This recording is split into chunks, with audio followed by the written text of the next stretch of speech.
No, I was right on one. Oh, okay. Yeah.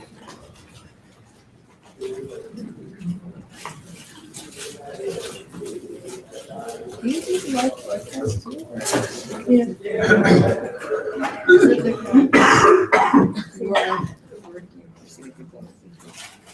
Like a weekly chat. Yeah. Yeah. Usually the videos are very helpful, so not many. Yeah, I guess you just have this instead of the back of the room. Like in depth of the. Yeah, like a view camera. Yeah, because I mean the quality is not that good, but The angle. the Yeah. angle is Yeah, I know. not something that is hard.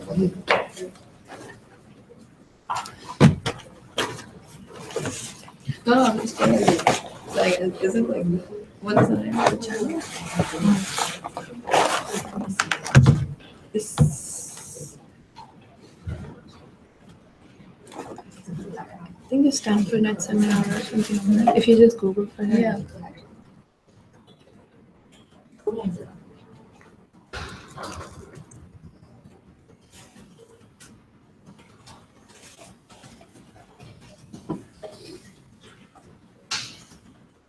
Yeah. Pretty cool.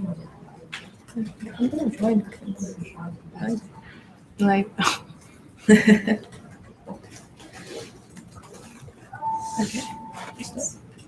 Yeah, let me just.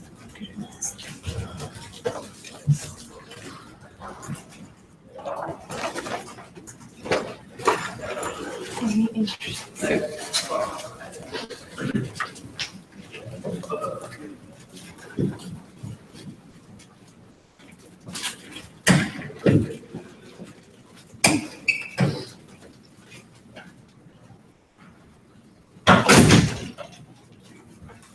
Hi everyone, welcome to NetSeminar. Today we have Mina. She's a third-year PhD student at Princeton, advised by Jen Rexberg, and she's interested in high-level abstractions for network programming, especially SVM. Yeah. Thanks for the introduction. Hi. Today I want to talk about SNAP, a set of stateful abstractions for programming software-defined networks. This is a joint work with people at Princeton and Toronto College. First, let's see how traditional are managed. In a traditional network, as you know, each router and switch participates in a set of distributed protocols to exchange information with the rest of the network about links, topology, paths, etc. Given that information, each switch or router comes up with a set of packets. So this means that if an operator is thinking about a global policy to implement on top of this network, she has to think in terms of this distributed protocol. Basically, she has to figure out how to configure each individual device such that when it participates in these distributed protocols and exchange information with the rest of the network, it will come up with the same set of forwarding rules that the operator had in mind at the beginning from that policy. And this gets more and more complex and difficult as the size of the network grows. So people proposed software-defined networking a few years ago. In software-defined networking, the operator can control the network from a logically centralized point called the controller. All the switches in the network are connected to this controller, so the controller has a global view of the whole network, its status, the links, the paths, etc. So the operator can write a program on top of this controller to use this global view and decide the set of rules that should be used for processing and forwarding packets, and they can actually directly communicate those rules to the switches this time.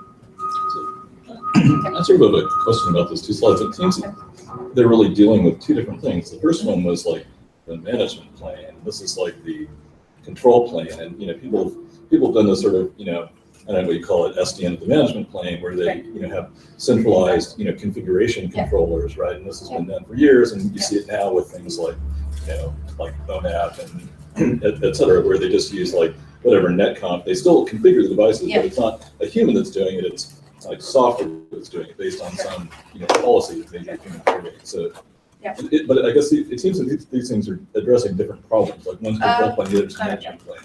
So totally agree with that. I think what I was trying to get at, I mean, I'm going to use it in the rest of the talk too, is that here you have a distributed control plane. So even if you have, a centralized management plane, you still kind of have to think about each device individually rather than thinking as of your network as a whole. But when you have this kind of setup, I'm not saying it's the most efficient way to do it, but at least you can think about it in terms of, I can just tell the switch what to do. I don't need to think about how to configure it to talk with someone else to get to some, to get to some specific path. Like, I think that the point I was trying to make is that, here, for example, if you're thinking of these are the kind of paths I want to have in my network, I have to configure BGP or OSPF or whatever routing protocol I want. So kind of indirectly to get to the paths that I want, as opposed to in this case, you just can compute the paths and the switches. So that was a distinction. I guess the point is that they're sort of orthogonal, right? So typically with a centralized control plane, in SDN, you may still have to individually log on to each switch and configure it. Definitely. On the other hand, you may have, you can have a centralized programmable management plane and still have a distributed control plane. So Definitely. I don't know. I mean, they're sort of independent, right? Yeah. That's a very good point. But I was kind of getting at, the mindset of when you want to try to do things. I mean, the centralized control plane has this benefit of, you can just focus on what you want to do. So the early days of SDN, the proposed interface for this was OpenFlow. You have two ways to switch. One of the packet forwarding rules on the switch. These rules are true and match on a set of packet header fields. Modify or drop or forward the packet that match the rule. And then you have a set of counters associated with each rule that count the number of packets or bytes that have matched that rule. And then you can pull those counters to the controller and use the value to kind of incorporate those values into your program or whatever that is controlling right now. So OpenFlow being that simple became very widespread, but at the same time, having that simple interface makes it a little bit problematic to implement a certain set of network functions very efficiently in this kind of framework. And to make that more clear, I just want to give you an example of one network function that really is not that efficient to implement with some OpenFlow switches. And the example that I want to talk about, which is going to be the running example throughout the talk, is detecting DNS reflection attacks. Attack happens when an attacker uses a botnet to send a large number of spoofed DNS requests to a set of open resolvers. And the source IP address of these DNS requests is the IP address of the victim. So when these open resolvers are sending the responses back, all the responses go to the victim, and the victim can get overwhelmed by the large volume of traffic that is receiving. So what you might want to do is to detect that this attack is happening inside your network to prevent this traffic to get to your victim in the first place. And one way to do that was proposed by a paper called Bohate in Usenet Security 2015. And according to what they proposed, if you have a device that is sitting between the set of the host that you want to protect and the rest of the world, what you can do is to keep track of all the DNS requests that these devices are sending out. And whenever you receive a DNS response back, you can actually check whether you had a matching request for it or not. And if you had, it's probably a legitimate DNS response, so you can just let it go. But if it didn't match, it could be, you could suspect that this is some suspicious traffic, and you want to actually count the number of these unmatched DNS responses that each host is receiving. So if it passes the threshold, you can kind of suspect that you might be under DNS reflection attack, and you want to kind of mark that host as, the traffic going to that host is suspicious or something to do something about it later. I'm not impressed by this. I mean, this seems like the most brain-dead way to do it. And it only handles DNS, right? It doesn't handle other UDP flooding attacks. Yeah, definitely. Yeah. So it sounds like it's. I mean, I will later show how we coded in our programming language. So I wanted something that is really simple. But at least it was one of the many mechanisms that I think Bohati proposed for general security inside networks. But this is not one simple part of the solution that they have. Which is we just log everything legitimate and then whatever is not legitimate. Keep track of that. So yeah. So how can we do that? We have this network, and then want to center the CS network attached here. And as I just said, information across all the DNS requests and the number of unmatched data. And you can't keep them on the switches. So you have no way of telling the switch what kind of information was packets or what you want to do, how do you want that information to actually affect the packet processing, etc. So your only choice is to put everything on everything that you want to maintain across different packets on top of the controller. So here on my controller program, I have a mapping that keeps track of the IDs of DNS requests that each host is sending out, and another mapping that keeps track of the number of unmatched DNS responses that each host is receiving. So the packet, the DNS request, for example, comes in from the CS network. I have to send it to the controller to report that I have received a certain DNS request from this host, and then forward it to its destination. And on the other way, when I receive a DNS response going to one of the hosts in the CS department, I again have to send it to the controller to check if I had a matching request or not. In this case, I didn't because the ID on that packet was 200. So I increment the number of unmatched DNS responses that I received and just send it back. So why would you do this in the OpenFlow controller rather than in the data plane? That's the point I'm trying to get to. That those early. I mean, it could be that which is actually capable, but it has some local state and it's actually capable of maintaining that information. But in OpenFlow, you don't have any way of communicating that. I think this seems to misunderstand what OpenFlow is and how it's used. How it's used. Like in practice, usually what you do is you forward these packets in the data plane to some device that to something which basically, in this case, it would serve the same role as your middle box. You forward it to some middle box. Middle box does its thing, and you don't, and it has a fair amount. It has a huge amount of capacity. You don't end up, overwhelming your OpenFlow controller because you don't want to open up a denial of service against your controller, right? And so usually, two things I guess are really important to notice. One is that you forward packets with a data plane, which gives you line rate forwarding, and two is that you forward them to another device, which you might call, middle box, or you might call it a virtual middle box, but actually I wouldn't think of it as a middle box. As a virtual middle box, I think of it as a real middle box. Sure. Which handles those things. The nice thing is that those things can scale out, so that's sort of how you would actually do it. Definitely. And it works great. Yeah. And it's not that hard. So in general, most OpenFlow designs sort of omit broadcasts and also deploy services either in a scalable control plane or in sort of what you might consider scalable services that are scaled out. That So is you wouldn't normally do this. No, exactly. Next slide is you cannot do this, definitely. But for sure, that's exactly another point I'm trying to get at. Definitely people use this currently with mailboxes, all sorts of extra functionality that they want, and OpenFlow switch is really just for forwarding the packet through the right set of boxes that you need. It's just that if we get further through the talk, there are some boxes now that give you more control over the switch, or the local state of the switch and everything, and it could be the case that you can offload some simple, not all middle boxes, some very simple stateful functionality onto the switch. Something like this, if the switch has enough capacity, something like ASCII4 switch, you could try to implement it actually on the switch in the network. It's kind of easier because as opposed to the black box, you are going to have the switch that you're actually running. So if you have the reacher interface here that allows you to control the state on the switch or keep some state across packets, you can avoid using mailboxes for some simple stateful functionalities, and it can be helpful because you have more control over your network. Kind of like what SDN tried to get at, and it was first forwarding with OpenFlow that you got full control over it, and we're just kind of exploring now that we're starting to get more advanced switches that we have more control on. There may be more stuff that we can actually do in SDN. But definitely, any sorts of extra network functionality you can just use. Yeah, I think you didn't quite understand what I was saying, which is that it doesn't have to be a black box middle box. It's usually something you control. Yeah.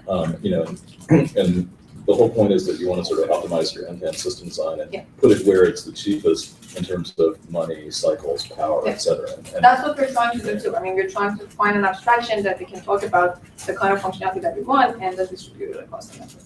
But still, there's value in pushing some of these functions into the network Yeah. and not relying on middle boxes. But I don't think you understand that middle boxes I are think part of the he network. is saying that the middle box can be any. Yeah. I mean, it can be the switch itself. It can be some server. You Yeah. know, in some sense, it's it can be a smart NIC. It can be Yeah. it can be lots of things, right? Yeah.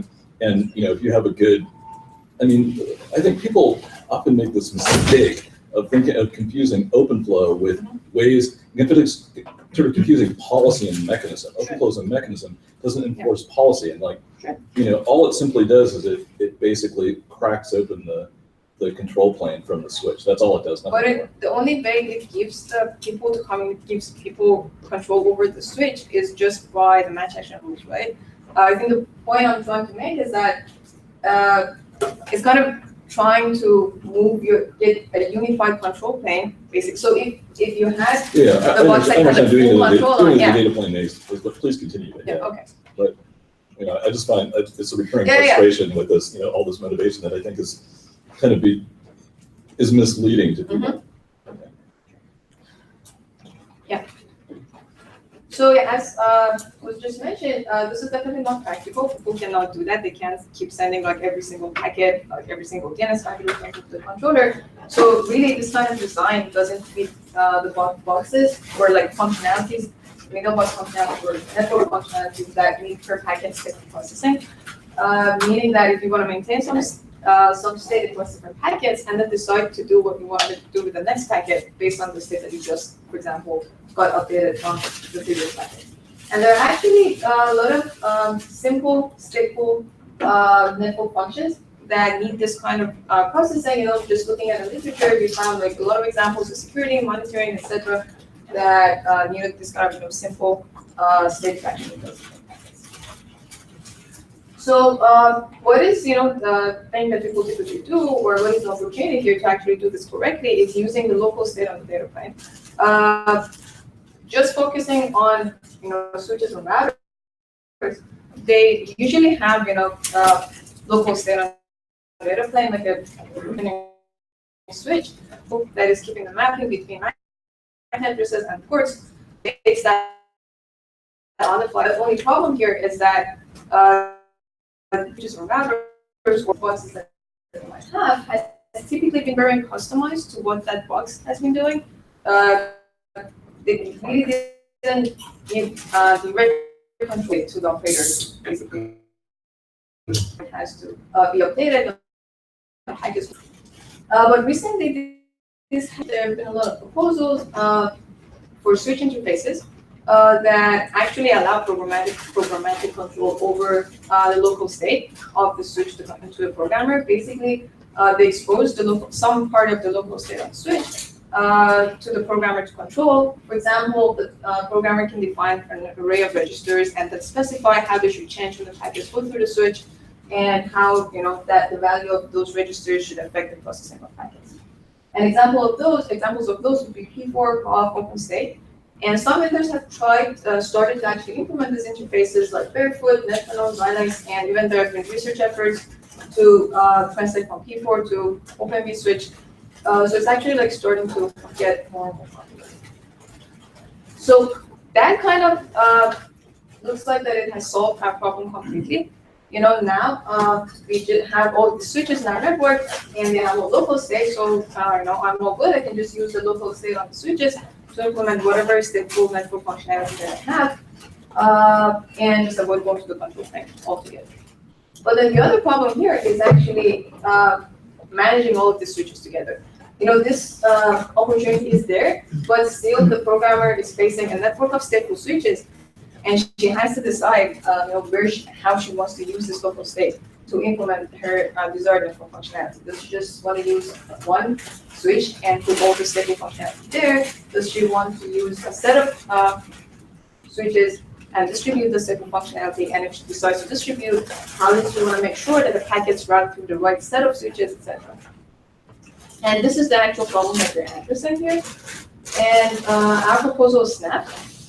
Snap abstracts the whole network as one big switch that is connecting the edges of the network, and it also contains all the state of the network. So basically, the programmer can just focus on programming this one big switch with all the state on top of it, and then we design a compiler that can take care of all the hard work of distributing that program on top of that one big switch into the network.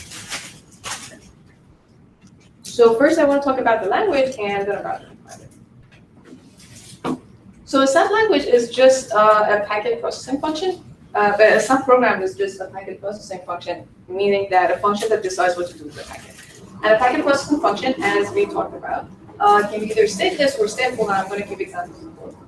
A stateless packet processing function is a function that takes a packet as input, and just based on the values of the header fields inside that packet, this outputs a set of packets.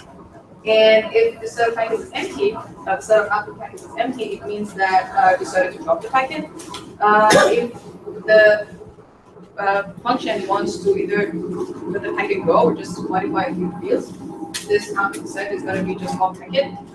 And if the function wants to create multiple copies of the packet because of mirroring, multicast, etc., they're going to be multiple copies.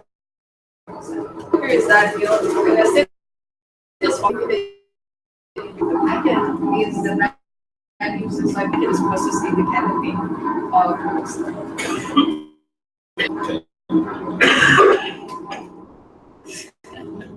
So a very simple example of a stateless packet processing function is destination based forwarding. You just get a destination IP address of the packet and look what something belongs to and then send it to a destination. Here is how you can write that in Snap. It's really similar to other programming languages that we've seen. It's just like if they're statements looking at the destination of the packet, check whether it's specific software or not, and if yes, it sends it to a specific output. And I just want to emphasize that this is still on top of one big switch, so this program is not actually talking about what path the packet should take to get from one import, for example, to a CS port. It just says what is the final output that the packet has to exit. And there has been a lot of work in the literature that have designed programming languages for expressing this kind of functions like netcat, network, periodic, etc. And Snap is very similar to those. The new thing that we do is that we allow the programmers to also express stateful packet processing functions.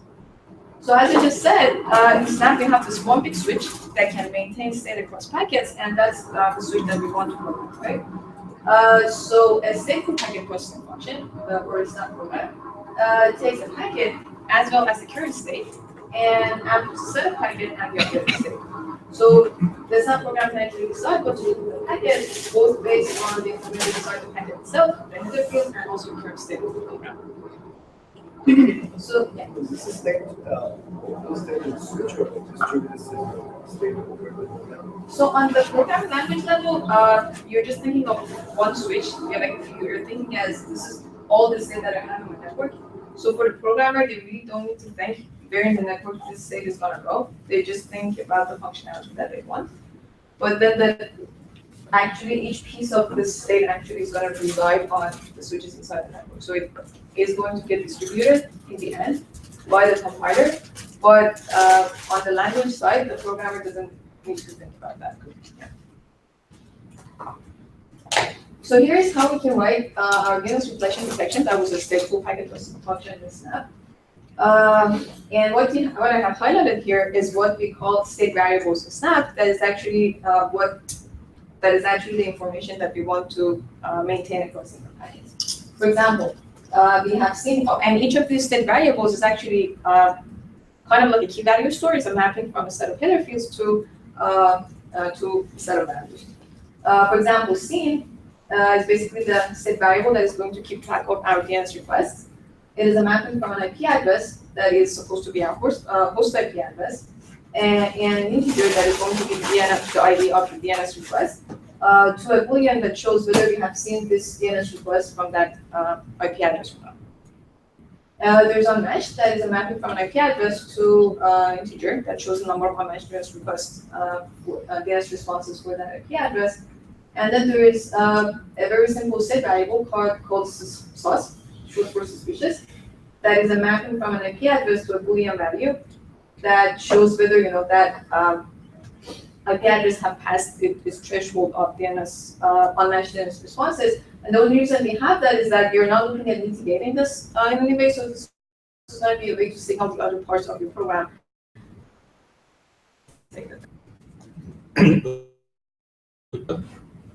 Or wouldn't you want to sort of match the requests with the responses?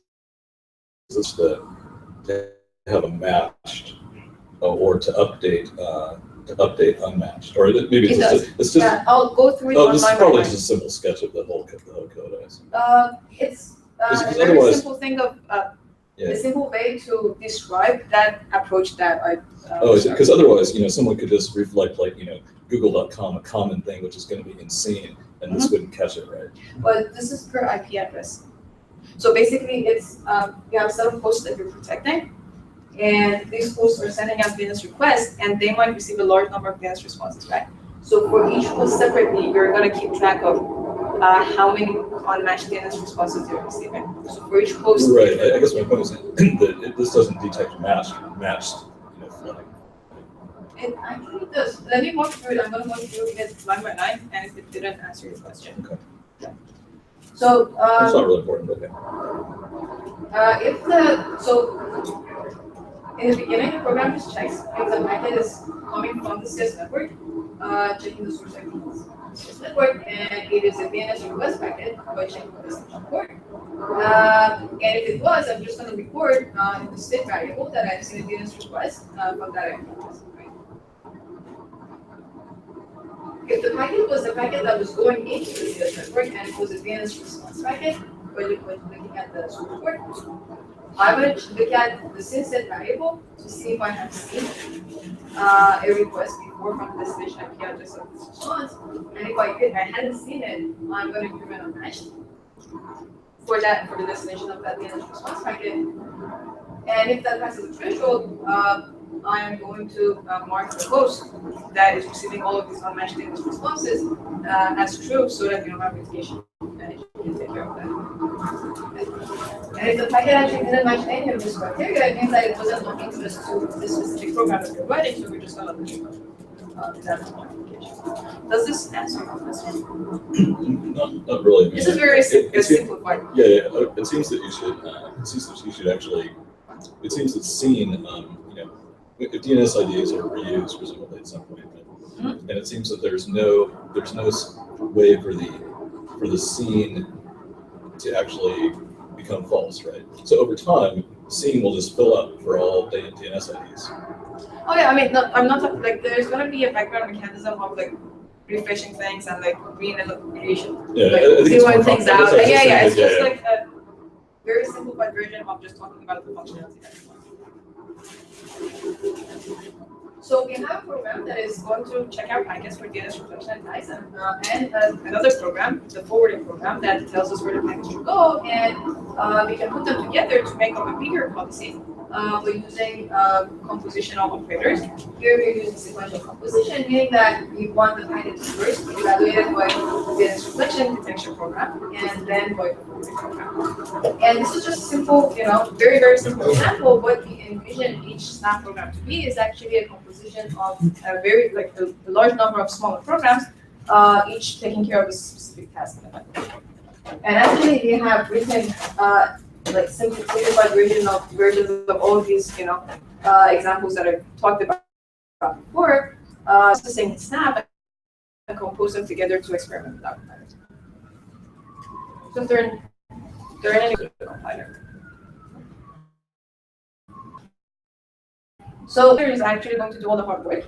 It's going to receive this high-level program that is composed of many smaller programs. And some of them can have some state variables that need to maintain information across packets. And we just, as I mentioned, for all the reasons that I mentioned before, we want to use the local states on the switches to keep track of all of this information. So there are two main questions that the compiler has to answer. One of them is the local state of each switch is going to be used for each of those state variables. And once that's decided, it also needs to figure out how it wants to forward packets to the state variables. Just to remind you, our programs are all written on some of this one big switch. So the compiler is the one that has to figure out the actual path that the packets have to take through the network. And it's not really, that trivial because, for example, an HTTP packet that is going to the WA department doesn't really need any step processing. This English switch can just process this packet based on this forwarding program and to just forward it to the destination on the shortest path. But an NS response packet that is going to a host in the CS department might actually need the information in all of those 3 step variables to be properly processed.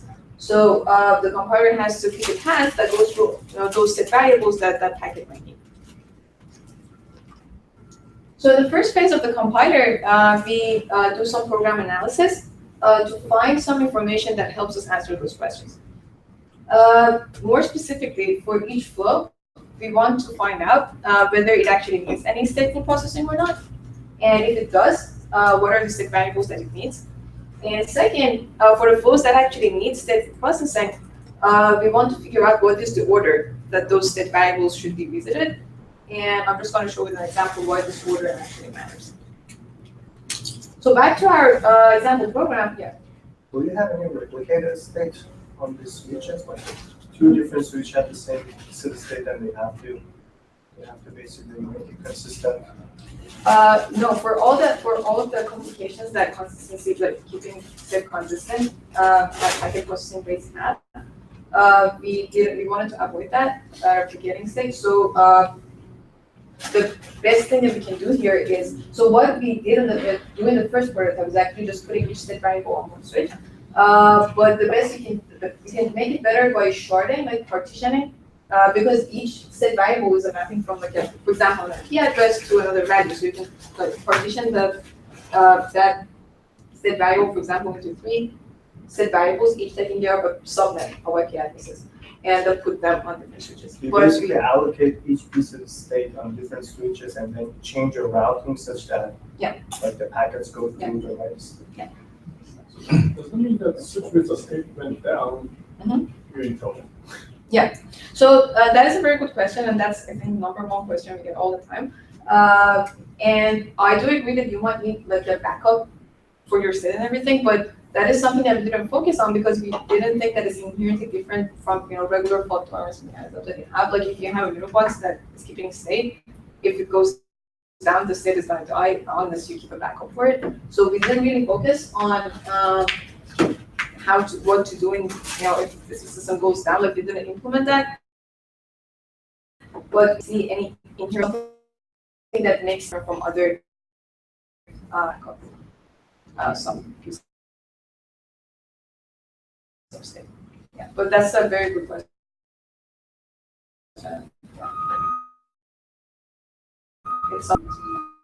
So migrating your state or what you're going to do in that case when you change it around. What we I will explain that later, but what we typically do is if you want to react really fast, if only a link goes down, if a switch with a state goes down, then you really cannot do much. You really have to have some backup mechanism to like migrate state or something.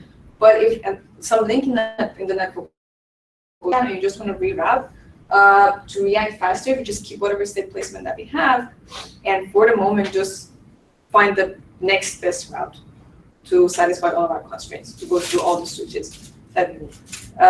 But because just we use an optimization problem to decide how we're going to partition, and that's going to be too expensive to do it for every link failure or like every traffic matrix change or something. So for that we have like a local decision of basically keeping whatever state placement that we have on the network and then routing around failures, and then the background solve the optimal placement. But I'll get to the details. And I guess the third thing is if you have something like ECMP or traffic spreading, how does that affect the state? So we are picking the routes. So if we want to have, I think our optimization problem can do the ACMP thing itself, like actually like get distribute the flow across different links and then merge them whenever they have to go through a like specific switch with some state variable. But we are the one who are picking the path. Like traffic engineering is not separate from this whole system. the system is going to pick the path, specifically because you need to make sure that the ordering is right. Yeah, I agree. I guess the idea is that if things change in a non-deterministic way, Yeah. then your state can end up getting spread in strange ways, so that packet this time comes through this switch and it has to deal with its state, but then another piece of its state is on another switch. And the interesting thing is, like, how do those affect each other? Presumably they have to be merged at some point, like you say. Right. So like there needs to be like an addition network or something. yeah, so that's why we optimize both of them together. Like, we look at the constraints that we have on state placement, and we try to pick the paths with the objective that we have in mind to kind of avoid that. But yeah, totally right. Yeah. So as an example of why that ordering actually matters, you can see that inside this program, like back to our state, back to our dynasty friction detection example, you can see that when you have an if statement, for example, here, whether or not this statement gets executed and this variable, unmatched variable, gets changes, depends on the value on the same state variable. So there's a read-write dependency here between these two variables. And if they end up on a different switch, then you really want to make sure that if a packet needs the information in both of them for being properly processed, it first goes to the switch that has this state variable, and then goes to the switch that has the next state variable. So when it gets to the variable, it knows whether it has to change or not. Send along with the packet to the second switch that it has, Some that it information. ended up on line 5. Yeah, exactly. Some information, but not the exact variable, because you can't like pass it through the packet. But yeah, But something in the packet. exactly. Yeah. So dependencies, we just put with state variables as vertices and all the read-write dependencies as edges. And this is going to be an input to the optimization problem that is going to decide how we're going to do the placement of value.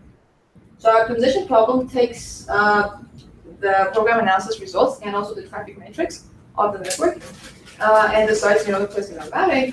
It's an extension of the multi-commodity flow problem with some extra constraints and variables.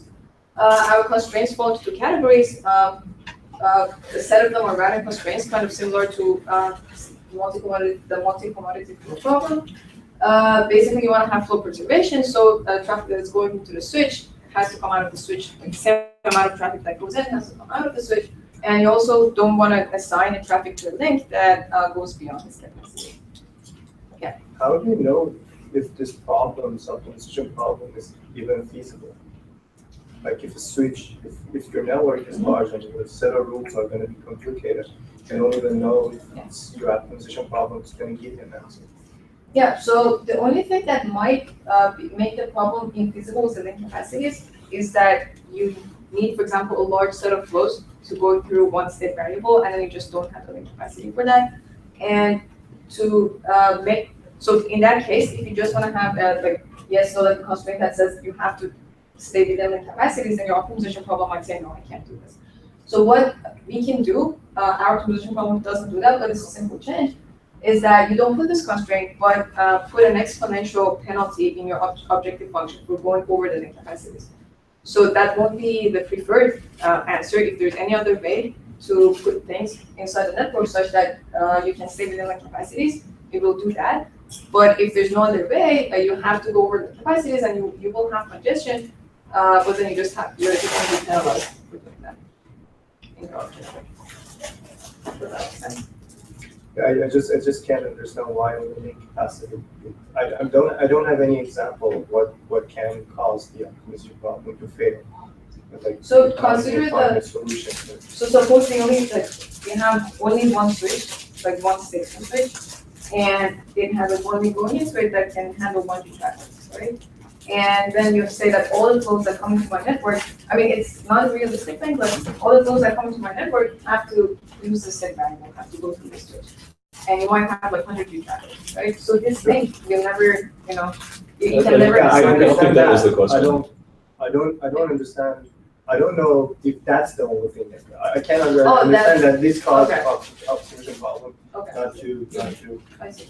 give you a solution. But I mean, I don't think, why this happens. yeah, I don't think you need the optimal solution. You just need a solution that works. And you might, I think you really might have to trade off like computation speed for the quality of the result. I mean, Sure, yeah. I mean, but you really don't want to, you want to optimize for something. Like if you don't have any constraint, then it can just put everything on one switch and wrap everything through it. So what in our case, our objective function was to minimize the link utilization as a way to minimize congestion. What our objective is, but if you really think you should optimize for something, maybe you don't want the optimal answer, but you want to get as close to your objective, because if you don't have anything, you just want one answer, put everything on one switch. Yeah, so the state placement constraints are, well, yeah, place each state on the path of the expect all this. And then you're going to have, the applet optimization problem is where you're going to place each state variable and the router. And in the case of our example, because only the traffic going into and out of CS network needed stateful processing, the optimization problem would put everything on the edge router connected to the CS department. That became the optimal solution, but that doesn't necessarily need to be the case. Like, we don't put any constraints on it to like aggregate things into one switch or something. Just in this case, this was the optimal solution. We have answered the questions that we had, but there's still one major thing that we need to do, and that is we still have to distribute the logic of our program. So we have decided where we want to place each state variable, but we still need to figure out what we want to tell each switch to do to realize our high-level bigger program. So on one end, we have this SNAP program that is a composition of a lot of smaller programs. And on the other end, we have a set of switches, some of which are holding the state variable of some of these smaller programs. And then we have to find a way to get from that to distribute that high-level programming to the switches. So we needed some intermediate representation that is both easily composable, because we wanted to compose the intermediate representation of all of these smaller programs into one, big structure, unified structure. And we wanted also the intermediate representation to be easily partitionable, because we wanted to actually distribute it across the network. So what we used is an extension of forwarding decision diagrams, XFDDs. Forwarding decision diagrams were introduced in a paper called Fast Compiler for NetGet from Cornell in 2015. And it's basically used for compiling stateless packet processing functions. And what we did was that we augmented them with some more, types of nodes and leaves and everything to be able to express our stateful packet processing functions. So an XFDD is just a binary decision diagram, basically, that has some intermediate nodes.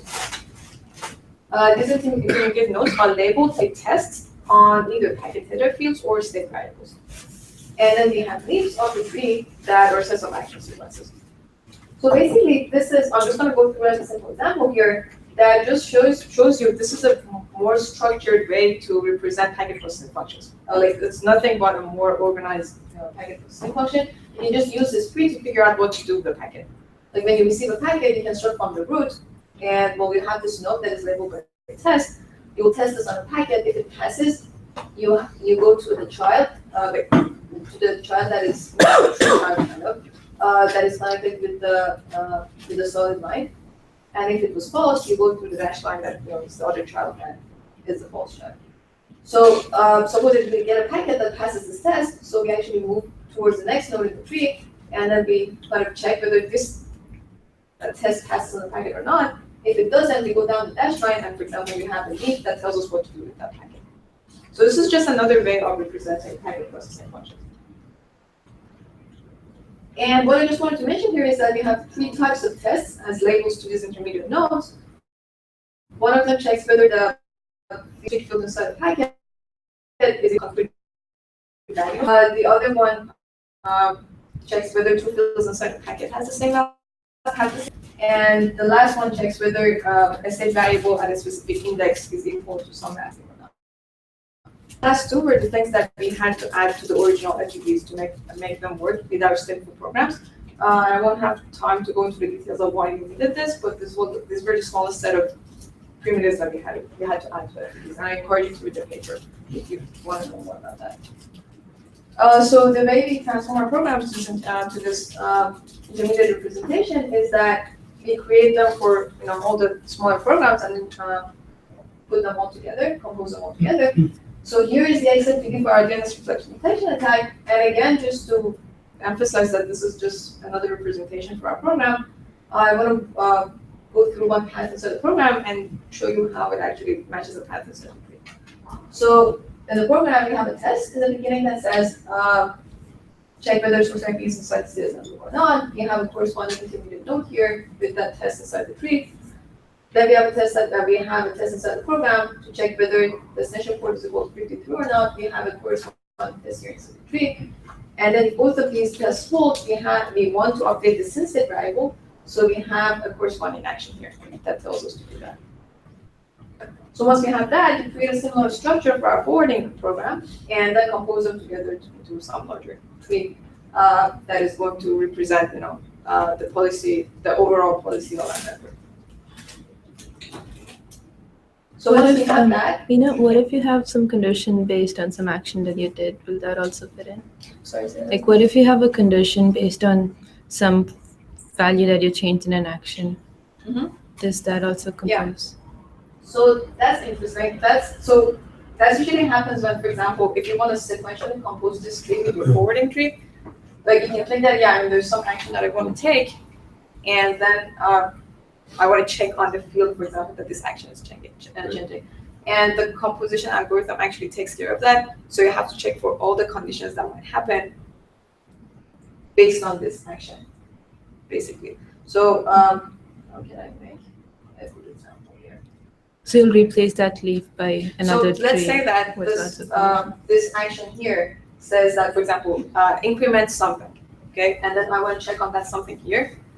I'll check on that thing -1 on that tree. See what I'm saying? Like you want to defer all the actions to the end, but the kind of actions that we have are so simple that are reversible.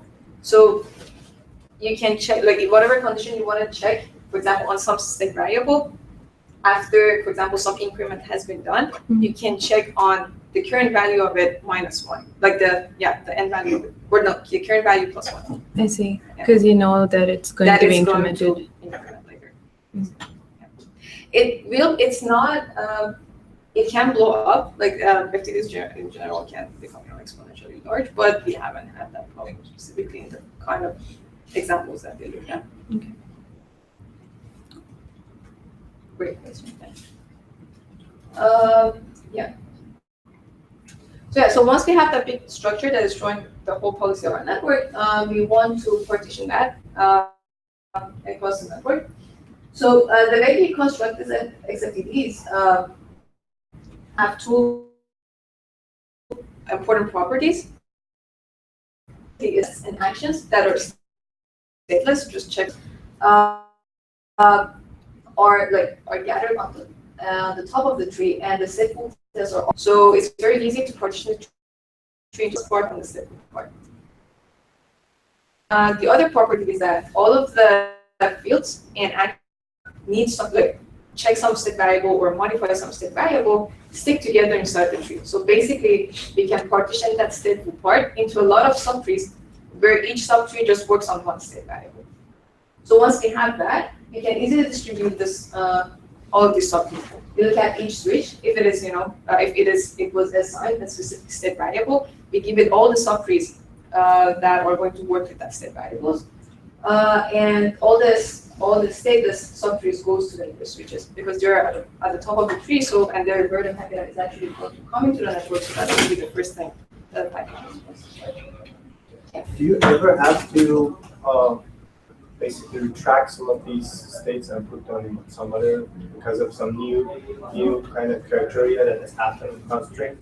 You have to track the previous state and put them on a different switch and reshuffle the state and actions and stuff? Yeah, so that's a very good question. If yes, then what happens in that intermediary state that nothing is consistent? Yeah, that's a very good question. So the focus is how do you want to you haven't looked at the migration part. There's a whole set of works on even on stateless switches when no state is involved. How do you do consistent update from one network configuration to the rest? And that's like a whole different area that's actually not, it's not always even possible to move consistently from one configuration to another configuration. That's a very nice thing to focus on as part of, a follow-up to this project, but we haven't thought of even, on how to actually do it consistently. That would be like a separate project in itself. So yeah. This is how, and this is just an example of how all of these small pieces of, like all of these subtrees can together process the packet. So when a packet comes to the network, the ingress switch has all the stateless parts that are the top parts of the tree. So it actually processes the packet based on this XFTP or the green hat till it gets to node number 4, which is doing a test on the state variable that this switch doesn't have. So this is actually the information that we pass. We mark the packet with the node number where the packet processing was stopped and send it to the switch that has the state variable. And that switch is going to have all parts of the tree that are required to process that packet with that state variable so it can continue processing the packet and send it out. So the information that we send from one switch to the other switch to kind of notify them of the things that have happened so far or the values of state variables is the node number inside this processing tree, basically, of how far the packet has been processed inside this tree. We have implemented a prototype compiler to experiment with, how fast the compiler can do all of this stuff. The compiler is written in Python, and we use the Groovy optimizer for solving that optimization problem that I talked about earlier. In the end, when you assign subtrees to switches, you have to configure the switch so that it acts based on the subtree that you assign to it. So the language that we decided in the end to generate configurations in is word called as was for 2015, and that is kind of an assembly language for a program of very simple and flexible. Primitive is what your database. It has primitives for updating tables on the fly in the database, packet header fields, etc. The reason for this was that at the time, even now, there's a time there was no hardware switch that could have like value stores that could support abstract variables. It's some way to talk about the primitives that we need from a database for our language. So that's the way. In terms of evaluation, we evaluated the compiler on 7 campus and ISP topologies. I just want to mention here that because kind of the theme of the problem, basically, because the problem needs to decide all the forwarding and everything, the target was enterprises and ISPs rather than data centers, because in the data center, first you have a large set of switches. There's no way you can, solve an optimization for that many switches. And also, you really need a lot of fine-grained control over the paths that you take on the network. So that wasn't our target at all. So our target for evaluation was just enterprises, small, medium-sized enterprises, and ISP topologies. And each of these topologies had about hundreds of switches and links. And the scenarios that we evaluated the compiler in were these 3 scenarios. Cold start is when you haven't had snap running in your network, and it's like the first time you want to run snap. And we don't think that should happen very frequently, maybe every few weeks or every few months. Then there's policy change or program change, when you actually have your some snap program running on your system, and then you want to change it. And you want to see how fast you can recompile and redecide your stateless routing. And the last scenario is when you have a topology or traffic metric change. A link fails, a switch fails, or like your traffic metrics changes drastically. And that is something that we think is going to happen more frequently, every few minutes or something. And the reason we decided to distinguish between the scenarios is that they fire different phases of the compiler. In a cold start scenario, you actually have to do everything. Like you have a program and a network. For the first time you want to compile it on this network, you have to do program analysis. You actually have to create the model of your optimization problem, to create all the variables and constraints for both stateless and routing. And to our surprise, Groovy I actually have experience with other solvers. They all have the same problem, that if you want to create a large number of variables and constraints, it actually takes a very, very long time. But fortunately, this is just a one-time cost. Once you create all your variables and constraints for your network, then updating them, when a change happens, that is actually pretty fast. And then you want to solve this optimization problem. So it's like set list and routing, and then you want to generate configurations. When you want to do a policy change, your program is changing, so you have to reanalyze the program to find the state and everything. Your network hasn't changed, so your routing constraints haven't changed that much in terms of full preservation and everything. But you have new dependencies, so you have to change your constraints for state dependencies. And then you want to resolve the optimization problem to find new state placement and routing, and then generate configurations. In the case of the topology or traffic matrix change, you don't need to do program analysis again because your program stays the same, and you really just need to change the constraints for your routing because most of your work needs to change. We observe the constraints for state placement taking a long time to satisfy. So to react to the traffic matrix change, the state placement that we haven't changed yet, and bigger. So we created a simpler optimization problem that just reduces routing for these cases.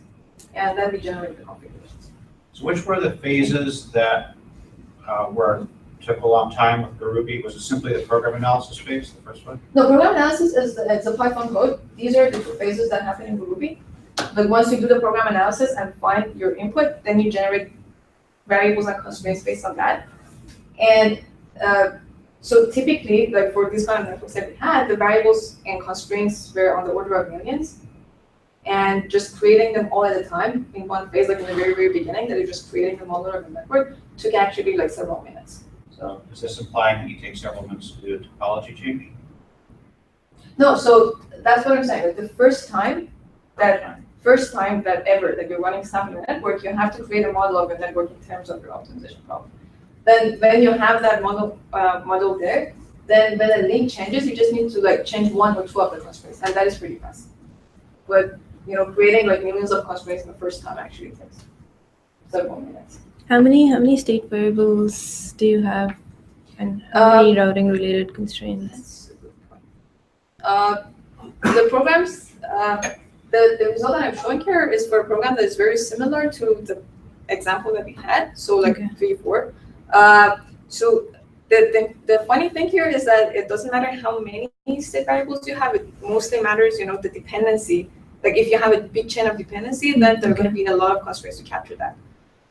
And that, I think, in our experience, wasn't like very large, not more than like 10 or something. Like, but we, as I said, the programs that we targeted wasn't like all sorts of stateful boxes that might do, that might have very complicated logic. It was like very simple things that you just want to keep a counter, do some checks on it. How do you get millions of constraints at hundreds of switches? So you have in a multi-commodity flow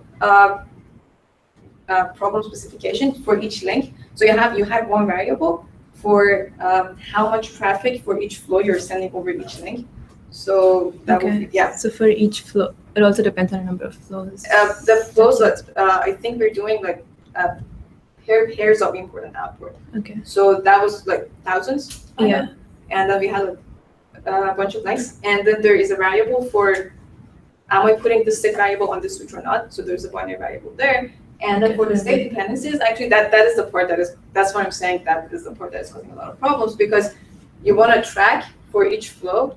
Again, you create like one variable for each link to track whether the flow that is going over the link, if this link has seen this state variable or not.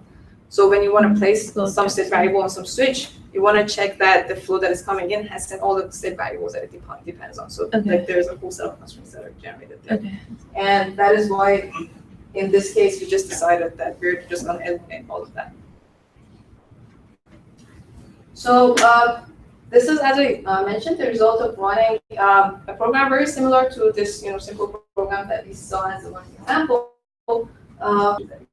That comes up on this beautiful that we had. I think that it's also kind of satisfying that you could do a network that is medium size or small size. The fortunate thing here is that of course cold start big variables in the solving them takes long, but it takes like 5 or 6 minutes. And then for the policy change, because it's a model of a network and you already you just change a few constraints, the nice thing is that, because we decided to eliminate all of the, whenever there's a topology or traffic range change, there's within 1 minute in all these topologies. So for the events that happen more frequently, we're able to kind of react faster.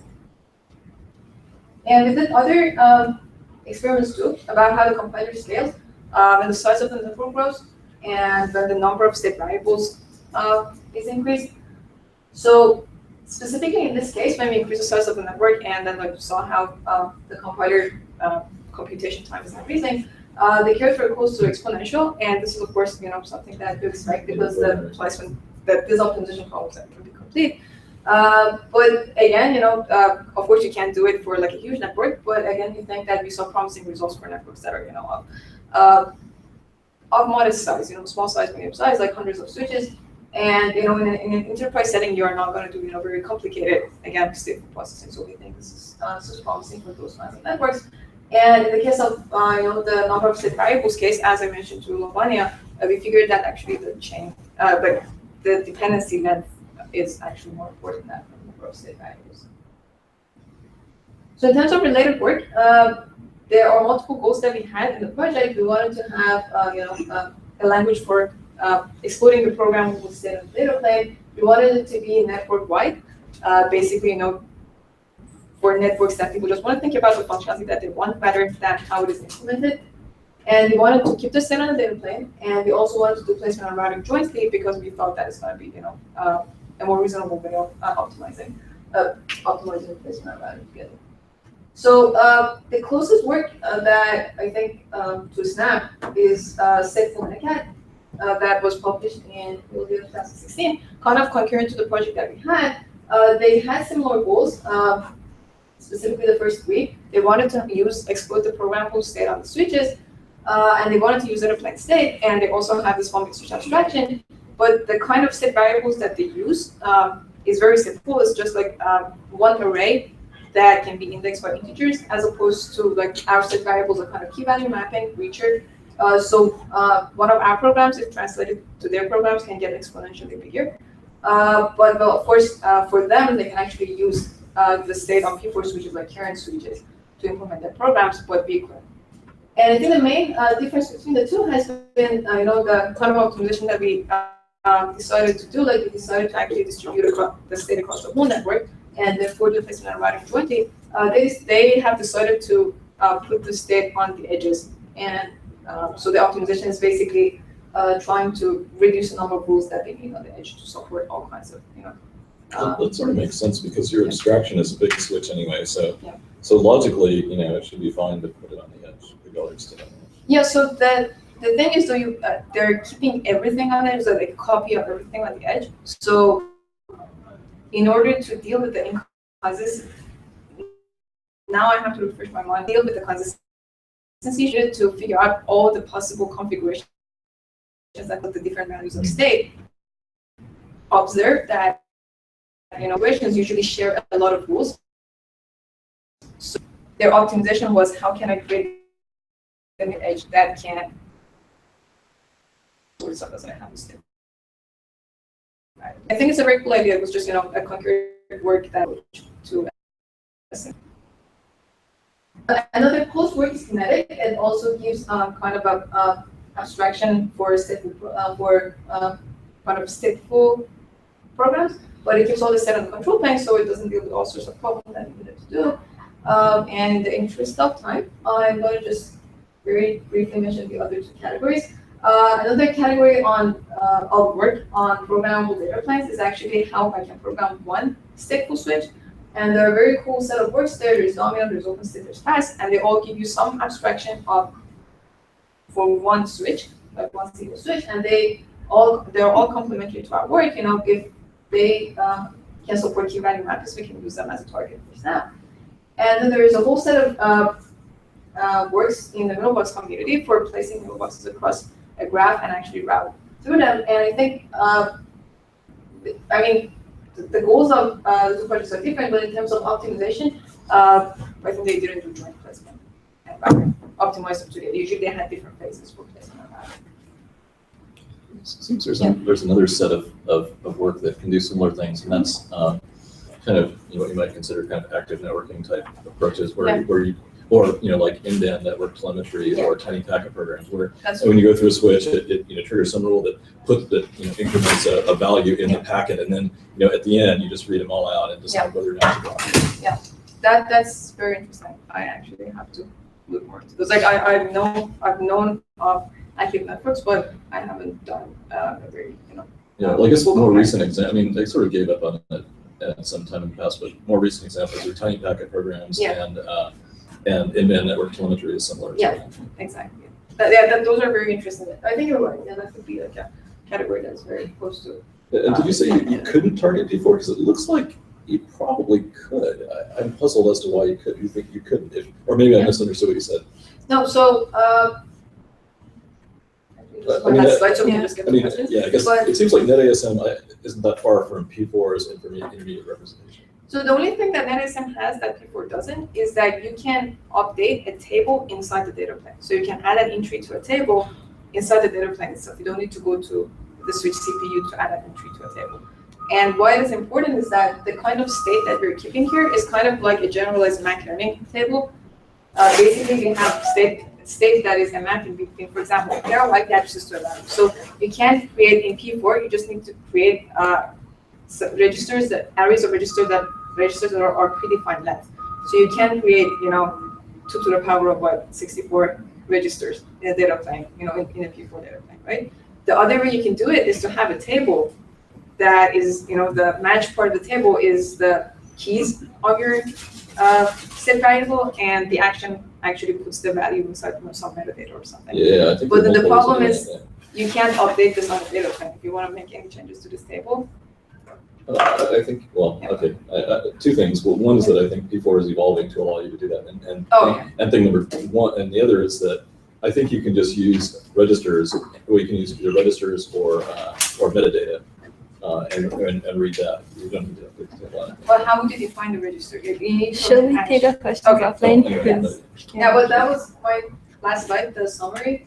The snap language gives you the one-click switch abstraction and some intuitive ways to compose different functionalities together. And you have the compiler that does all the hard work, and it decides where to place your state variables and do routing. And so, thank you. And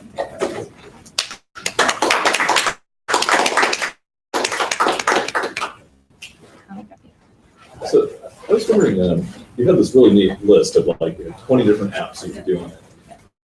Compilation time, for scale when you decide, I want to use 10 apps, right? Hopefully, or is it more multiplicative? I don't have. I can show you. So for programs specifically, it was I think if you compose thousands of programs, it's going to be 10. But it's linear. Really hard. So what the curve that we had was, I have one program, and then I'm adding to it up to the 20 programs. And all the programs, though, I should say, were very simple. They didn't have a big chains of dependency. And